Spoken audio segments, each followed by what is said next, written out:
집이 있는데 이 임차인이 있었어요. 임차인이 한 10년 살았어요. 근데 임차인이 갑자기 급하다네? 돈을 빌려달라고 해요. 그래서 여러분들 집으로 담보로, 아이고 10년 살았으니까 담보로 돈을 빌려줄게요 라고 해서 여러분들 돈을 빌려줄 수 있을까요? 한번 물어보고 싶어요. 자, 이 물건은 여러분들이 좀 무서워할 물건이겠죠.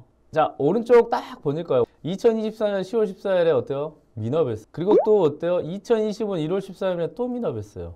그럼 이러면 어떻게 되는지 아세요? 이게 이제 한 번 더 유찰이 돼요. 자, 이 물건은 지방에 있는 물건이긴 한데요. 여기 보니까 말소기준 권리가 2021년 3월 4일입니다. 전입이 2020년 5월 14일이네요. 자, 이렇게 말소기준 권리보다 먼저 있는 임차인을 대항력 있는 사람이라고 해요. 근데 이 사람이 가끔 가짜들이 있어요. 그리고 임차인 척 가장을 한다고 해서 우리가 가장 임차인이라는 표현을 합니다. 기억하세요. 그리고 이런 가장 임차인을 물건을 잘 풀면 여러분들이 소액으로도 정말 돈을 벌 수 있는 물건이다 라고 생각하시면 돼요. 자, 이 물건을 이제 잠깐 보면요. 두건 미납하면 이제 여러분들 못 들어갑니다. 특히 초보분들은 아예 못 들어가고 요거는 무조건 유찰되거나 아니면 여기 단독으로 납부할 수 있는 물건을 지금 여러분들에게 풀어드리는 겁니다. 자, 우리 경매 정보지로 한번 가보겠습니다. 자, 여기 보니까 재매각 대항력 공시가격 1.2억이라고 되어 있네요. 여기 보니까 대항력 있는 임차인이라고 되어 있는데 근저당이 있고요. 근저당보다 먼저 전입한 사람이 있고 여기에 법원에서 이 말을 해놨어요.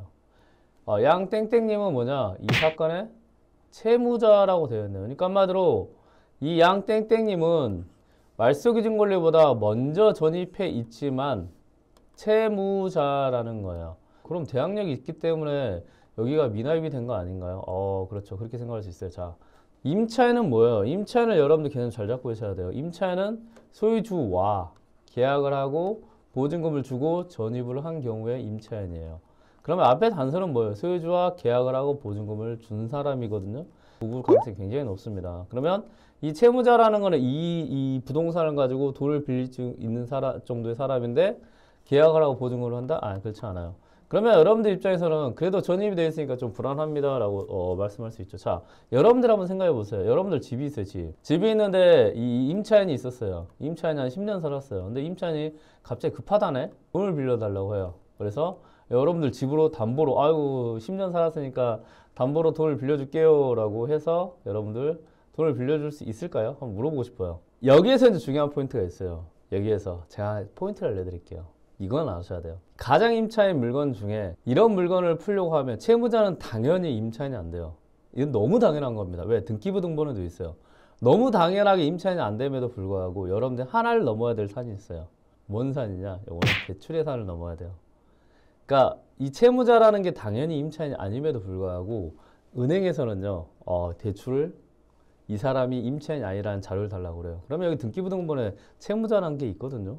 그럼에도 불구하고 달라고 해요. 근데 그때는 여러분들이 확인해야 될 게 어디냐? 여기를 확인하시면 돼요. 농업회사 법인 유한회사 기농이라는 곳이에요. 여기는 법인인 것 같아요. 법인이고 이 심땡땡님에게 대출을 해줬더라고요. 요건 등기부등본상 보면요, 나와요. 알겠어요. 가장 임차인 인정할게요. 근데 두 명이 여기 지금 이 두 번이나 미납을 했잖아요. 두 번이나 미납한 거는 어떻게 풀 건데요? 여기서도 보면 여기 10만 원이었고 1단위로 끝났죠. 이 뒤에 보여? 또 1000원 1단위로 끝났죠. 보통 여러분들 입찰 들어가면요, 이 100단위에서 거의 다 끝나요.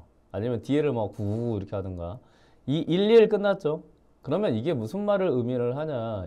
제가 추측하기에는 이 입찰 들어간 두 사람 같은 사람일 가능성이 높아요. 같은 사람일 가능성이 높다라는 첫 번째 단서를 드렸습니다. 근데 미납을 했어요. 자, 그리고 나서 여러분들 하나 더 봐야 될 거 있어요. 이 물건에 대한 시세를 봐주는 거예요. 그리고 나서 제가 이 물건 한번 더 풀어드리겠습니다. 그럼 이 물건이 무슨 타입이었냐 해볼게요. 84.9 타입이고요. 그리고 3차에서 얘가 지금 12층이네요. 그럼 로얄층이네. 로얄층이니까 뭐 가격 그 정도 하지 않을까요? 그럴 수 있습니다. 자, 84점이니까 103점 정도 된 걸로 보이고요. 그리고 1층이네요. 1층이니까 당연히 가격이 말이 안 되죠. 자, 1층 위에 그럼 13층은 뭘까요? 자, 12층이 얼마냐? 2억 2,500이에요. 아까 첫 번째가 2억 5천만 원에 낙찰을 받았고 두 번째가 2억 8천만 원에 낙찰을 받았어요. 근데 시세는 얼마라고요? 일단 지금 매물로 나온 게 2억 2,500만 원이에요. 자, 그러면 실거래가는 뭘까요? 실거래가를 봐도요, 중구난방이기는 해도 최근에 가장 높게 거래된 게 2억 2,500만 원이네요. 가장 높게 낙찰받았습니다. 그러면 이제 이 경매 물건을 다시 가볼게요. 부자이코님. 아니, 시세가 가장 지금 그래도 매물로 나온 것도 한 2억 3천, 2억 3천 정도가 가장 높은 것 같은데 여기는 2억 5천, 2억 8천. 높게 받았네 이거. 높게 받았으니까 미납됐네. 그럼 이거 시세조사 잘못했겠네요. 그쵸. 아이고, 그 시세조사 잘못했네. 시세조사 잘못했고 입찰되었고 낙찰받은 거죠. 그럼 뭐요? 저거 채무자 그거 다 조사하고 시세조사 잘못해갖고 낙찰받았네. 그렇게 생각했죠. 여러분들 이 미납된 보증금 있죠? 요걸 여러분 좀 이해하시면 좋아요. 요게 경매 기초입니다. 경매 기초예요. 이 미납된 보증금 있죠? 미납된 보증금은 어떻게 될까요? 자, 첫 번째 미납된 보증금이 1,500만 원이고 두 번째 미납된 보증금도 1,500만 원이에요. 자, 이 미납된 보증금은 어떻게 될까? 이거를 이해하면 이 물건이 풀려요. 이 미납된 물건은 법원이 가져가는 게 아닙니다. 누군가가 낙찰받았어요. 그러면 1억이 있으면 낙찰받은 사람, 미납된 사람이 3천만 원 더해져서 1억 3천만 원이 어떻게 되죠? 배당이 되죠. 이해됐나요? 그래서 저거는 법원이 가져가는 게 아닙니다. 단서가 뭐였죠? 낙찰이라는 단서였잖아요. 1억에 낙찰받았을 때 미납된 보증금은 어떻게 돼요? 포함돼서 배당이 되는 거예요. 됐죠? 왜 2억 2천만 원짜리를 2억 5천만 원에 낙찰받았을까? 왜 2억 2천만 원짜리 2억 8천만 원 다시 한 번 또 낙찰받았을까? 왜 그럴까요? 이거는 정확하게 경매 절차에 대해서 아는 거예요. 보증금이 되돌려진다는 걸 알 거예요. 그러면 왜 그랬을까요? 요거는 이거 취소되는 순간 이 보증금 자체는 되돌려져요. 왜 그랬을까요? 이거는 이 단서예요. 이런 경우가 은근히 많아요. 누가 이렇게 하냐? 첫 번째, 이 부동산 소유주와 이 소유주 관련된 사람이 있어요. 근데 이 집에 막 너무 애착이 강하고 그 다음에 이 집에 풀로 인테리어였고 여러 가지 상황이 있었어요. 여러분들이. 그러면 이 부동산이 경매로 진행이 돼요. 근데 내가 지금 당장 돈이 없는데 곧 돈이 생겨요. 요거는 시간을 벌기 위해서 진행하는 케이스라고 생각하시면 돼요. 요게 은근히 이 소유주나 소유주 관련된 사람들이 하는 경우가 많아요. 이렇게. 이해됐죠? 그래서 아예 다른 사람들이 입찰 들어가지 못하는 금액 이상으로 써버려요. 두 번째 이렇게 반복이 되잖아요. 요거는 어떻게 된다? 이 부동산을 안 팔고 싶은 사람이 이 경매 절차에서 정확히 알고 그 다음에 미납을 하고 시간을 끈다라고 생각하시면 돼요. 그러면 여러분들한테는 그럼 기회가 없냐? 아니라고요. 3차, 이때 마지막 차를 한번 더 보는 거예요.